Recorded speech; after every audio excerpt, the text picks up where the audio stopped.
కొత్త సంవత్సరంలోకి వెళ్ళబోతున్నాం కదా. ఒక 16 నుంచి 17 రోజులే ఉన్నాయండి. 17 రోజుల తర్వాత మరొక కొత్త సంవత్సరంలోకి మనం అడుగు పెట్టబోతున్నాం.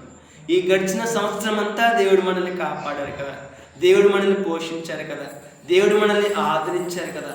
ఎన్నిసార్లు మనము విశ్వాసంలో పడిపోయినా, ఎన్నిసార్లు మనము దేవుని కోపం తెప్పించిన, ఎన్నిసార్లు మనము దేవుడు చెయ్యొద్దు అన్న పనులు చేసినా సరే దేవుడు మనల్ని కనికరించి, మనల్ని ఆయన క్షమించి మరలా కొత్త సంవత్సరంలోకి మనల్ని నడిపిస్తున్నాడే. ఇప్పటికైనా దేవుని గుర్తించామా? ఇప్పటికైనా దేవుని తెలుసుకున్నామా? ఇప్పటికైనా దేవుని వైపు తిరుగుదామా? ఇప్పటికైనా దేవుడు మెచ్చుకునే జీవితాన్ని జీవిద్దామా? ఇప్పటికైనా మన జీవితాన్ని సరి చేసుకుందామా? ఒకసారి ఆలోచన చేద్దామండి.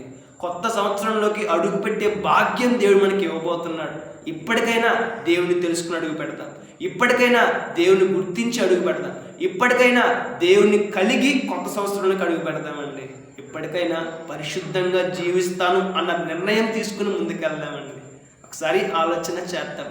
దేవుడు మనల్ని కాపాడింది, మనల్ని రక్షిస్తుంది, మనల్ని పోషిస్తుంది. ఎందుకో తెలుసా? పరిశుద్ధంగా జీవించమని.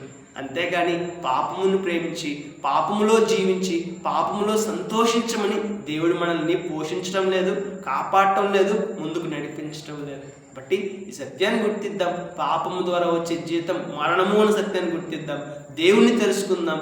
దేవుడు చెప్పినట్టుగా జీవించడానికి ఒక నిర్ణయం తీసుకుందాం. కొత్త సంవత్సరంలో అడుగు పెడదాం. రేపటి శ్రేష్టమైన ఆశీర్వాదాన్ని పొందుకుందాం. May God bless you.